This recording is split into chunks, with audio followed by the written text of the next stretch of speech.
Hello students, I'm again back with part 3 of chapter number 2, Directive Principles of State Policy. Students, I hope you all have seen part 1 and part 2 of this chapter. If not, do watch it.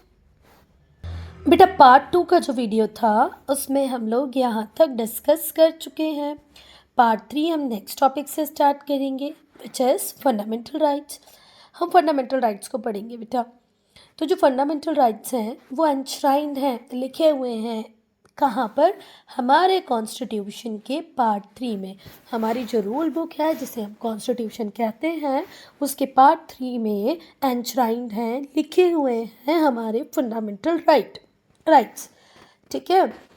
Fundamental rights वो basic human rights होते हैं जो हमारी country में हर citizen को दिए हुए हैं.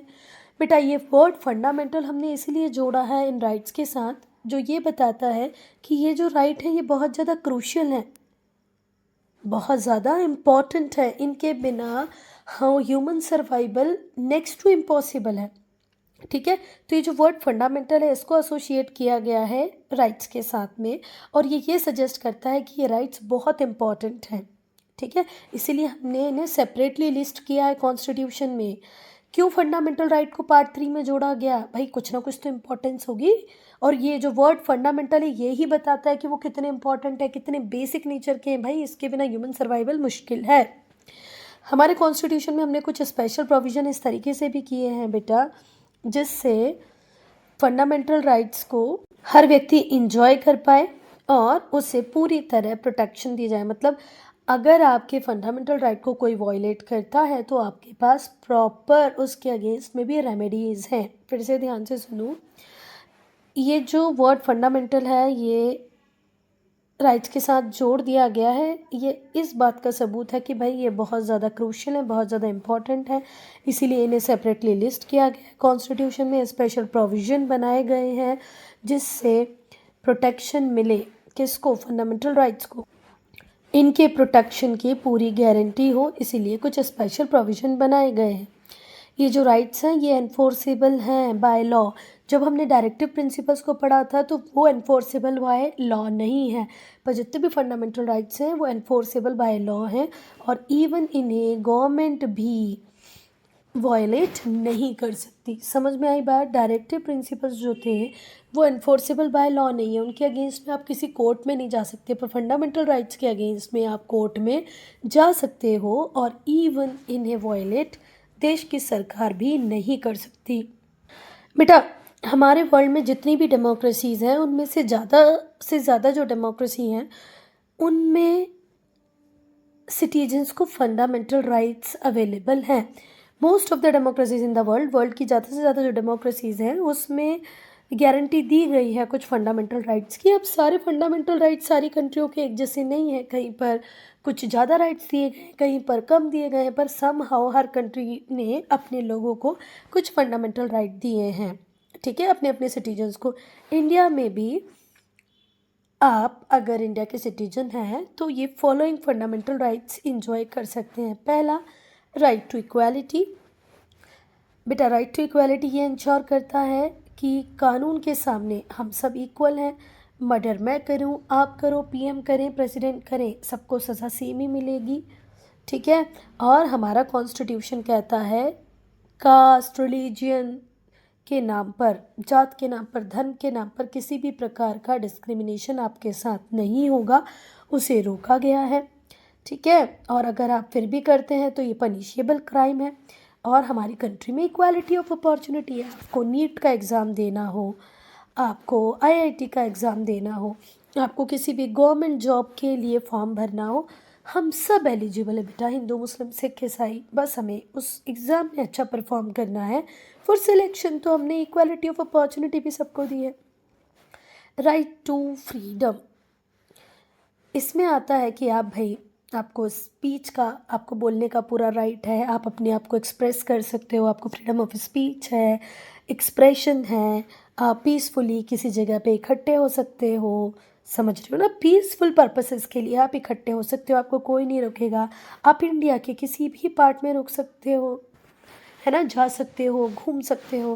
पहले तो ऐसा था बेटा कि जम्मू कश्मीर में हम लोग घर वर नहीं ले सकते थे, है ना, जा नहीं सकते थे, वहाँ पर लैंड वगैरह हम लोग बाय नहीं कर सकते थे। अब तो जम्मू कश्मीर में भी आप ऐसा कर सकते हो। कुछ स्पेसिफिक एरियाज़ को छोड़ दिया जाए तो आप इंडिया के किसी भी पार्ट में जाकर रह सकते हो। आप किसी भी धर्म को, किसी भी प्रोफेशन को अपना सकते हो। आज मैं हिंदू हूँ, कल चाहूँ तो मैं मुस्लिम बन सकती हूँ, मैं चाहूँ तो सिख बन सकती हूँ, कोई इस बात से मुझे रोकेगा नहीं। चाहूँ तो मैं डॉक्टर बन जाऊँ, इंजीनियर बन जाऊँ, या मुझे टीचर बनना है तो मैं टीचर बन सकती हूँ, कोई इसमें कुछ बोलेगा नहीं। तो ये जो राइट टू फ्रीडम है ये बहुत ब्रॉड कंसेप्ट है, इसमें हर चीज़ आ जाएगी।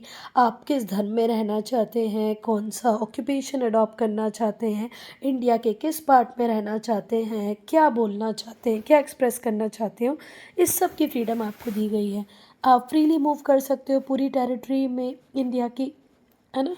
आपके पास पूरा राइट है, आप एसोसिएशन बनाओ, यूनियन बनाओ। जैसे आप लोगों ने देखा होगा कि कुछ लोग लेबर यूनियन वगैरह बनते हैं, तो उन सबको पूरी पूरी राइट दी गई है। भाई आप किसी भी तरीके से एसोसिएट हो सकते हो। बेटा अब हम पढ़ेंगे राइट अगेंस्ट एक्सप्लॉयटेशन। बेटा ये जो राइट है, राइट अगेंस्ट एक्सप्लॉयटेशन, ये ह्यूमन ट्रैफिकिंग को रोकने का काम करता है। ह्यूमन ट्रैफिकिंग का मतलब क्या होता है, प्रोहिबिट करना मतलब रोकना है ना, और ह्यूमन ट्रैफिकिंग का मतलब क्या होता है कि buying and selling of human being. जब किसी इंसान को, किसी मेल को, किसी फीमेल को बाय और सेल किया जाता है तो यही ह्यूमन ट्रैफिकिंग है। कितनी बार हम लोग देखते हैं वेस्ट बंगाल से लड़कियों को लेके आया जाता है और दिल्ली मुंबई में उन्हें लाके बेच दिया जाता है, कई बार हाउस कोरस के लिए, कई बार और एंटी सोशल एक्टिविटीज़ के लिए। तो इसी को हम ह्यूमन ट्रैफिकिंग बोलते हैं, buying and selling of human being. तो राइट अगेंस्ट एक्सप्लॉयटेशन प्रोहिबिट करता है ह्यूमन ट्रैफिकिंग, मतलब ह्यूमन ट्रैफिकिंग को रोकता है, फोर्स लेबर को रोकता है, किसी बच्चे को रिस्की जॉब में, जैसे पटाखे वगैरह की फैक्ट्री होती है जो बेचारे बच्चे की बॉडी पे हार्म या हार्मफुल इफ़ेक्ट कर सकती है, उन सब में उन्हें काम करने से रोकता है। Right against exploitation. Right to freedom of religion, ये हमें अलाउ करता है कि हम फ्रीली किसी भी धर्म को प्रैक्टिस कर सकते हैं। ठीक है, मैं अपने रिलीजन को कन्वर्ट भी कर सकती हूँ और आप अपने रिलीजन को प्रोपिगेट भी कर सकते हैं। प्रोपिगेट करने का मतलब क्या होता है, अपने धर्म का प्रचार प्रसार करना, तो ये भी अलाउ है। हमारे यहाँ कितनी सारी क्रिश्चियन मिशनरीज ट्राइबल बेल्ट में जाके काम करती हैं और ट्राइबल्स को क्रिश्चियन बना लेती हैं, कन्वर्ट कर लेती हैं। ऐसे ही इस्लाम भी कर रहा है। तो आप गन पॉइंट पे नहीं, पर आप अगर उनकी कुछ नीड पूरी करके उन्हें कन्विंस कर पा रहे हो कन्वर्ट करने में, तो उसमें कोई बुराई नहीं है। कल्चरल एंड एजुकेशनल राइट जो प्रोटेक्ट करता है लैंग्वेज और कल्चर को। किसके लैंग्वेज और कल्चर को, माइनॉरिटीज़ के। आज नागालैंड, मिजोरम, मणिपुर, अगर ये लोग चाहें कि भाई हम हमारे कल्चर के साथ रहना चाहते हैं, ये करप्ट ना हो, इसमें कोई मिक्सिंग ना हो, हम ऐसा चाहते हैं, तो हमारे कॉन्स्टिट्यूशन ने ये पूरा राइट उनको दिया है कि भाई अपनी लैंग्वेज को प्रोटेक्ट करो, अपने कल्चर को प्रोटेक्ट करो, और चाहो तो अपने एजुकेशनल इंस्टीट्यूशन खुद बना लो, हमें उसमें कोई प्रॉब्लम नहीं है। तो बेटा ये जो माइनॉरिटीज़ हैं ये अपने कल्चर और अपनी लैंग्वेज को प्रोटेक्ट करने के लिए अपने लिए खुद से एजुकेशनल इंस्टीट्यूशन बना सकते हैं, हम उन्हें रोकेंगे नहीं। राइट टू कॉन्स्टिट्यूशनल रेमेडी, बेटा अगर किसी भी पर्सन के फंडामेंटल राइट को वायलेट किया जाता है तो वो व्यक्ति कोर्ट जा सकता है। ठीक है, उसके पास पूरा राइट है। तो बेटा अब हम फंडामेंटल राइट्स पढ़ेंगे। तो कितने फंडामेंटल राइट है, 1 2 3 4 5 6। कौन कौन से? Right to equality, right to freedom, right against exploitation, right to freedom of religion, cultural and educational right आपके पास है, कॉन्स्टिट्यूशनल रेमेडी का राइट है कि भाई आपके इनमें से किसी भी राइट को कोई वायलेट करता है तो आप कोर्ट जा सकते हो, क्योंकि fundamental right enforceable by law है।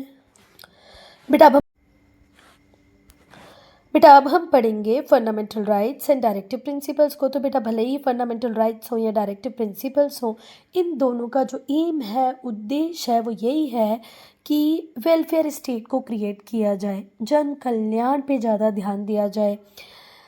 तो बेटा जो लोग हैं उन्हें प्रोटेक्ट करना है, उनके राइट्स को प्रोटेक्ट करना है, और हमारी नेशन मतलब हमारी कंट्री इंडिया, हमारे देश भारत का और ज़्यादा प्रोग्रेस करना है, मतलब हम आज जिस लेवल पे हैं उससे और आगे हमें बढ़ना है ना। तो ये जो फंडामेंटल राइट्स हमें दिए गए या जो डायरेक्टिव प्रिंसिपल्स दिए गए, इसका एक ही एम है कि हमारी कंट्री का हर फील्ड में डेवलपमेंट होना चाहिए, हमारी कंट्री प्रोग्रेसिव रहे, और ये प्रोग्रेस या डेवलपमेंट किसी एक पर्टिकुलर फील्ड में ना हो, हर तरीके से हो।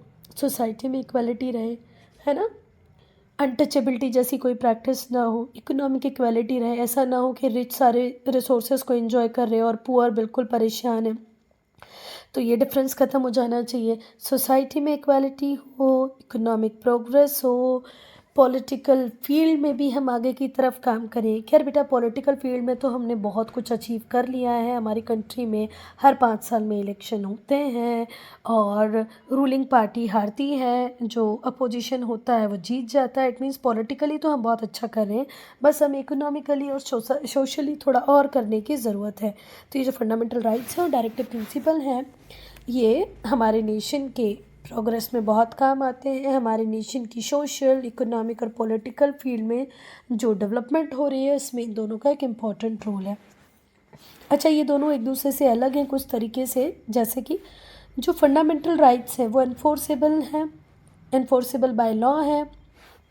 ठीक है, अगर किसी व्यक्ति से उसके फंडामेंटल राइट को छीन लिया जाता है या उसे डिप्राइव किया जाता है तो वो कोर्ट में जा सकता है। ठीक है, अगर किसी व्यक्ति को उसके धर्म को मानने की, उसके कस्टम को मानने की इजाज़त नहीं दी जा रही तो वो कोर्ट जा सकता है और बोल सकता है कि भाई इंडिया के फंडामेंटल राइट्स में है ना, right to profess any religion, right to freedom of religion, है ना एक फंडामेंटल राइट, और भाई ये कैसे आप मुझे मेरे धर्म को मानने से रोक सकते हो, तो वो कोर्ट जा सकता है। Right to freedom of religion आप मुझे क्यों नहीं एंजॉय करने दे रहे हैं, जबकि वो तो मुझे कॉन्स्टिट्यूशन ने दिया है, मैं अब कोर्ट जाऊंगा और वो कोर्ट जा सकता है, क्योंकि fundamental rights enforceable by law है। पर बेटा डायरेक्टिव प्रिंसिपल नॉन एनफोर्सेबल है ना, नॉन जस्टिसिएबल है, इसके अगेंस्ट में आप कोर्ट नहीं जा सकते। अगर कोई पर्सन अनएम्प्लॉयड है या उसे कम वेजेस मिल रहे हैं तो वो कोर्ट नहीं जा सकता कि भाई आप मुझे वेजेस ज़्यादा दिलवाओ या मुझे काम दे दो, क्योंकि अब तक ये राइट्स नहीं बने, ये डायरेक्टिव प्रिंसिपल्स हैं जो नॉन जस्टिसिएबल हैं, नॉन इन्फोर्सेबल हैं। पर एक दिन ऐसा आएगा बेटा कि आप इन चीज़ों के लिए भी कोर्ट जा सकते हो। ठीक है, कि राइट टू वर्क लेके आइए आप मेरे पास मिनिमम वेजेस का भी राइट होना चाहिए, होगा जल्दी होगा ऐसा भी। अब हम इनके बेसिक डिफरेंस को टेबुलर फॉर्म में देखेंगे। Empower the government, directive principle जो होते हैं स्टेट पॉलिसी की, ये सरकार को और ज़्यादा एम्पावर बना देते हैं, और जो फंडामेंटल राइट्स होते हैं ये सरकार की पावर को लिमिट करते हैं। एक सरकार को और ज़्यादा पावरफुल बना रहा है, एक सरकार की पावर को लिमिट कर रहा है। इन्हें आप कोर्ट में इन्फोर्स नहीं करा सकते, ये कोर्ट ऑफ लॉ में इन्फोर्सेबल है। ये सबके वेलफेयर की बात करते हैं, ये इंडिविजुअल के वेलफेयर की बात करते हैं, promote the welfare of all, और ये इंडिविजुअल के वेलफेयर की बात करते हैं। और बेटा जितने भी कानून और जो पॉलिसीज़ बनाई जाती हैं वो इन प्रिंसिपल्स के बेसिस पे ही बनाई जाती हैं। इन प्रिंसिपल्स को आधार बनाकर ही कानून बनाया जाता है, पॉलिसीज़ बनाई जाती हैं। ये ऑलरेडी है ही कॉन्स्टिट्यूशन में, already laid down in constitution. इन्हें सस्पेंड नहीं किया जाता और ये कंटिन्यू रहते हैं, इन्हें नए नए डायरेक्टिव प्रिंसिपल्स बनते जाएंगे और हम इन्हें इम्प्लीमेंट करते जाएंगे। फिर से ध्यान से सुनना, कैन नॉट बी सस्पेंडेड, इन्हें सस्पेंड नहीं किया जाता, कंटिन्यू ये फॉर्मुलेट होते रहते हैं और इम्प्लीमेंट होते रहते हैं। जो राइट टू फ्रीडम है उसे सस्पेंड कर दिया जाता है, किस टाइम में, इमरजेंसी के टाइम में। ठीक है, जब भी इमरजेंसी लगेगी तो राइट टू फ्रीडम सस्पेंड कर दिया जाएगा। तो बेटा यहाँ पर होता है आपका चैप्टर एंड। अगर आपको कोई डाउट है, कोई प्रॉब्लम है, किसी चेक पॉइंट में कोई प्रॉब्लम आएगी तो प्लीज़ कमेंट सेक्शन में लिख दें।